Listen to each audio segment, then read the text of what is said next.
On parlait tout à l'heure, vous avez dit que je vous ai balancé.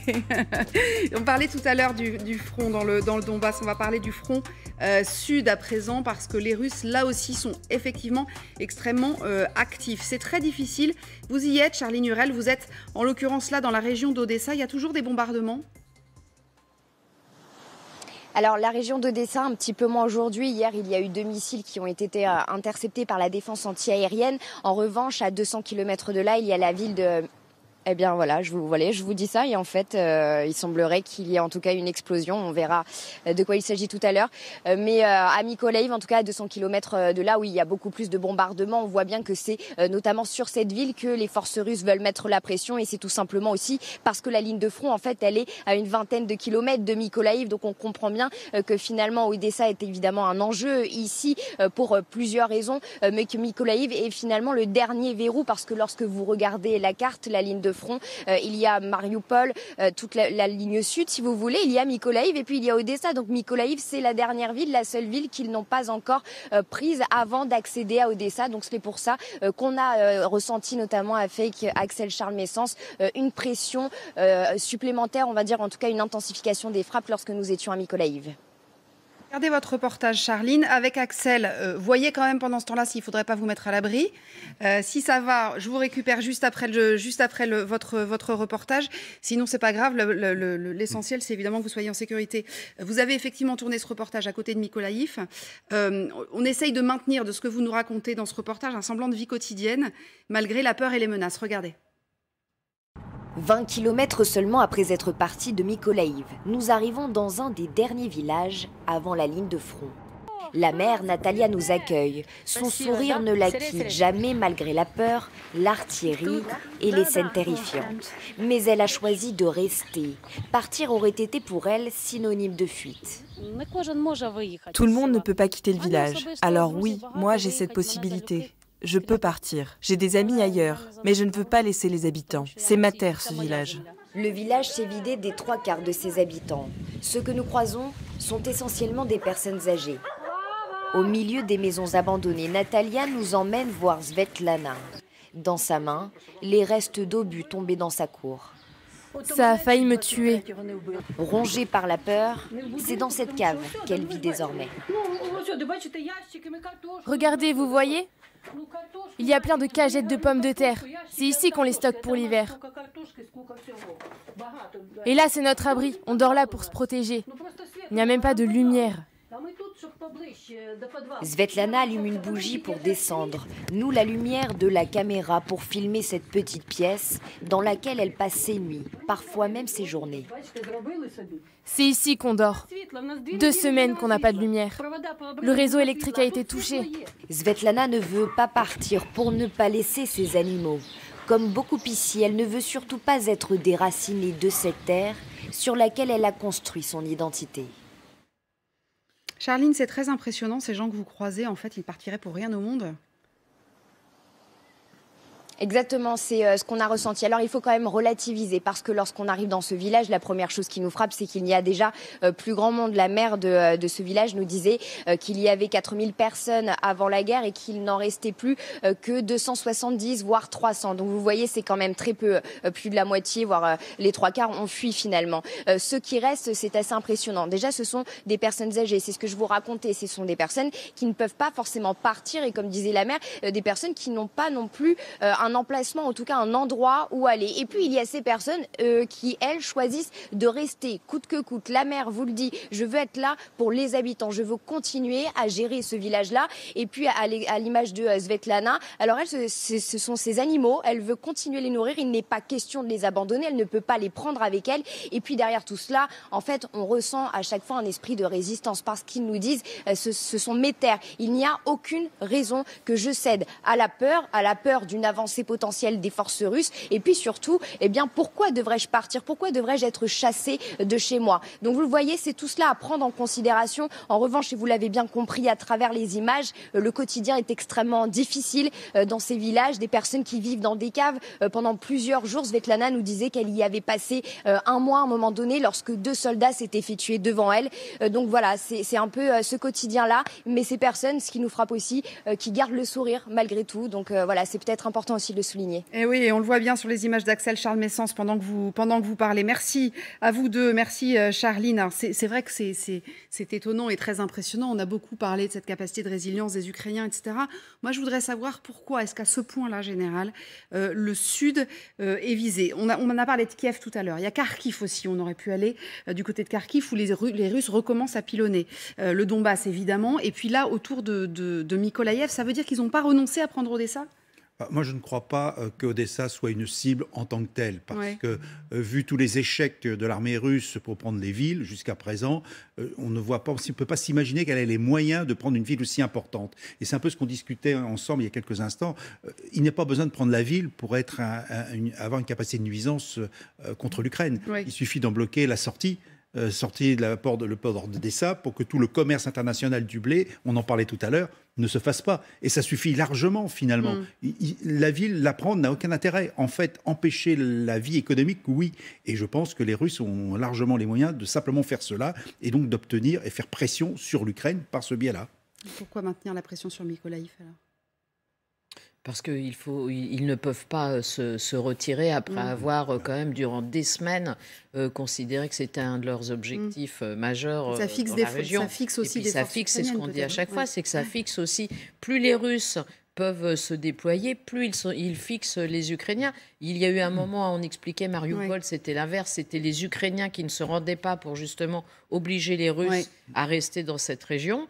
Et là, on voit que ça peut être le scénario inverse. Mais il ne faut pas oublier les contre-attaques qui ont eu lieu, dont on ne parle pas actuellement, les contre-attaques ukrainiennes vers les forces russes. Notamment vers Kherson. Voilà, tout à fait. Donc je pense que ça fait partie aussi de cette pression russe pour essayer de casser ou de désorganiser ces contre-attaques ukrainiennes dont on n'a pas trop d'ailleurs d'informations sur le succès ou pas. On a une idée d'ailleurs des forces en présence côté russe. Je me tourne vers vous. Vous avez peut-être encore des contacts en Russie, mais c'est vrai qu'on se dit à multiplier les fronts comme ça, on pensait qu'ils étaient aussi exsangues que les Ukrainiens et finalement ça n'a pas l'air. Oui, c'est-à-dire qu'au fur et à mesure qu'ils enregistrent des victoires sur le Donbass, ils ont plus de troupes disponibles. À un moment, ils ont tout concentré sur le Donbass parce qu'ils avaient pris quand même des claques devant Kiev, devant Kharkov, devant Kramatorsk, etc. Donc ils ont tout concentré. Et maintenant, effectivement, avec les premières victoires, ils ont plus de troupes disponibles. Un mot peut-être sur Odessa, parce que je partage tout à fait l'avis du général Chauvency. Je trouve qu'il y a à Odessa un patriotisme spécifique. C'est une ville très particulière dans l'Ukraine. C'est une ville qui a été fondée par Catherine II et qui a une vie particulière, une littérature particulière, Isaac Babel. Il y avait une communauté juive et on ne rentre pas dans Odessa comme ça, qu'on soit russe ou ukrainien d'ailleurs. C'est très spécifique Odessa. Je pense que les Russes hésiteront à 2 fois avant de s'attaquer à Odessa. Bélia. Oui, ce qui est intéressant lorsqu'on regarde justement la carte de l'Ukraine et finalement la présence russe, j'ai l'impression qu'on peut décliner un regard différencié. Je veux dire, le Donbass, finalement, c'est vraiment une question, un enjeu stratégique russo-ukrainien. Le flanc sud, là, pour le coup, il y a une dimension internationale. Nous sommes tous concernés, tout particulièrement. Alors, Odessa est un symbole de cette ouverture de l'Ukraine au monde, sa capacité, pour le coup, à s'inscrire, à dépasser sa localité. Mais au-delà, c'est l'ouverture via la mer Noire, et avec l'histoire de la mer Noire du point de vue géopolitique, géostratégique, et ce que signifie que la mer Noire aujourd'hui en termes de commerce international. Donc, et pourquoi j'évoque cet aspect-là, c'est dans la perspective des futures négociations. Lorsque Zelensky dit, grosso modo, qu'il est encore prêt à se battre, la question qui se pose, c'est quelle est la ligne rouge ? Qu'est-ce qu'il va lâcher ? Qu'est-ce qu'il sera acceptable de lâcher du côté ukrainien ? Est-ce que le Donbass, j'ai l'impression que depuis finalement, c'est pas véritablement nouveau. Le rapport de force, il est largement en faveur de la Russie et cette guerre n'a fait que renforcer ce déséquilibre favorable à la Russie. Par contre, le flanc sud, est-ce que les Ukrainiens sont en capacité de lâcher ? Là, je perçois une ligne rouge, c'est-à-dire quelque chose qui serait inacceptable. Vous imaginez pour l'Ukraine de ne plus avoir une liberté de manœuvre pour accéder à la mer Noire. C'est une manière de se couper du monde, c'est une manière de s'affaiblir, d'étouffer son économie, etc. Donc, vous voyez, dans la perspective des futures négociations, là, on a un casus belli, une ligne rouge, je pense, sur le fait que les Russes doivent absolument lâcher ces territoires du Sud. Il y avait eu une hypothèse, il y a quelques semaines, Catherine, on en avait parlé sur ce plateau, de faire d'Odessa une espèce de zone, un peu comme une zone grise, en fait, quasiment. Justement, une zone un peu internationale qui serait libre de tout... Mais c'était l'idée pour justement nourrir aussi la population mondiale. C'est-à-dire que c'était une zone effectivement qu'on pouvait qualifier d'internationale, de neutre, de grise. Enfin après, il suffit de trouver le qualificatif qui convient. Si tant est qu'on réussisse, que les différentes parties réussissent à se mettre d'accord sur le fait que ce soit le lieu où on laisse le passage pour nourrir la planète et pour faire sortir enfin les bateaux chargés d'huile, d'engrais, de blé qu'attendent notamment les pays les plus démunis. Mais pour l'instant, force est de constater qu'on n'a pas progressé sur cet aspect-là des choses, que le déminage n'a pas commencé. Les Turcs, à la demande de l'ONU, ont fait savoir qu'ils étaient d'accord pour escorter les bateaux, mais on en a parlé il y a quelques jours et depuis, il ne s'est plus rien passé. C'est vrai que ça, c'était il y a au moins 15 jours, cette affaire de, justement, on se met d'accord entre Russes et Turcs avec surveillance de l'ONU pour faire un couloir pour les bateaux et évacuer le blé. Il y a un double blocage. Il y a le blocage ukrainien parce qu'ils estiment qu'un déminage d'un chenal serait une voie d'accès pour les Russes. Et puis il y a le blocage russe qui disent nous on accepte, mais à condition que vous leviez certaines sanctions qui nous gênent nous-mêmes dans notre exportation de céréales. Et donc ce double blocage fait qu'effectivement on ne bouge pas pour l'instant. Mais ça n'implique pas que ça ne bouge pas à l'avenir quand même, parce que il va y avoir quand même la pression de la faim mondiale et tout ça. Donc c'est pas terminé en tout cas. Enfin, là vous avez quand même 3 enjeux. Si on regarde bien sur ce temps de conflit, ce conflit ukrainien. Le Donbass, on vient d'en parler, effectivement, zone quand même plutôt russophone, où on voit bien qu'on voit pas la Russie abandonner. Ensuite, effectivement, Odessa, moyen de pression énorme finalement de la Russie sur l'Ukraine, puisque de toute façon, si la Russie ne veut pas lâcher le blocus, l'Ukraine est prise à la gorge, nonobstant les combats au Donbass. Et puis, dernier point, c'est quand même le besoin de la Crimée d'avoir l'accès à l'eau que l'Ukraine lui refusait maintenant depuis 2014. Donc ça aussi, passe par Kherson. Donc ça veut bien dire que cette zone-là aussi, il y aura une autorité, j'irais entre guillemets, partagée, avec d'un côté, oui, je vous laisse l'accès aux voies économiques pour exporter votre blé, et on fait du commerce, mais d'autre côté, vous m'assurez aussi que la Crimée est toujours approvisionnée en eau et que vous ne remettez pas en cause finalement l'autorité que j'ai maintenant sur cette région de Kherson. Oui, pour expliquer, Kherson, en fait, je vais parler sous le contrôle des spécialistes, mais à force de faire des émissions là-dessus, moi j'ai compris comment ça se passe. C'est par là que transite l'eau potable pour aller en Crimée. Le robinet était fermé en fait depuis 2014, et puis les Russes, la partie jaune, c'est donc la partie qui est sous contrôle russe. Ils ont récupéré le contrôle et donc ils ont ouvert le robinet. C'est une des premières actions qu'ils ont menées d'ailleurs au début de la guerre. C'est la première chose qu'ils ont fait. C'est un canal de 400 km. Canal de 400 km. Sans eau, la Crimée n'est pas viable. Et les évacuations de blé, alors on avait vu, et Charline Hurel d'ailleurs avait fait un sujet, Catherine, c'était il y a une dizaine de jours justement, sur des camions qui chargeaient du blé et qu'on essayait d'évacuer par le rail, etc. C'est peanuts ou effectivement il y a quand même... C'est peanuts par rapport à ce qu'on peut faire sortir par les bateaux. C'est, je ne sais pas, 10% ou à peu près de ce qu'on peut faire sortir par les bateaux. Donc les Occidentaux essaient, parce que vous vous souvenez qu'il y a aussi ce problème de rail, c'est-à-dire que la largeur entre les rails... anciennement soviétiques, et puis ceux de l'Europe ne sont pas aux mêmes dimensions, donc c'est un gros travail qu'il faut opérer. Il y avait un autre problème aussi pour les camions, c'est-à-dire que les assurances ne veulent plus prendre en compte les camions qui vont en Ukraine en disant que, évidemment, puisque c'est un pays en guerre, c'est trop dangereux. Donc il faut faire des transbordements entre les camions qui sont en Ukraine quand ils arrivent à la frontière polonaise. Sinon, il y avait aussi la possibilité par le Danube, mais tout ça, c'est une goutte d'eau, si j'ose dire, par rapport à ce qu'on peut faire sortir par les bateaux. Donc, de toute manière, il va falloir trouver une solution pour que ça puisse, à un moment, sortir par la mer. Sinon, on ne pourra pas nourrir le fameux 1,3 milliard d'habitants de la planète qui attendent avec de plus en plus d'impatience que cette crise soit réglée, au moins de ce point de vue-là, du point de vue alimentaire. Dernière question, je sais que c'est une question qui n'est pas simple, générale, mais on pose souvent la question, mais comme la situation évolue de jour en jour, voire de semaine en semaine, le temps joue en faveur de qui? De quel camp pour le moment? Vous diriez quoi? On espérait que le temps joue pour l'Ukraine. avec les approvisionnements en équipement dont on parlait tout à l'heure et qu'on ne voit pas vraiment sur le terrain, et dont on ne voit pas l'efficacité.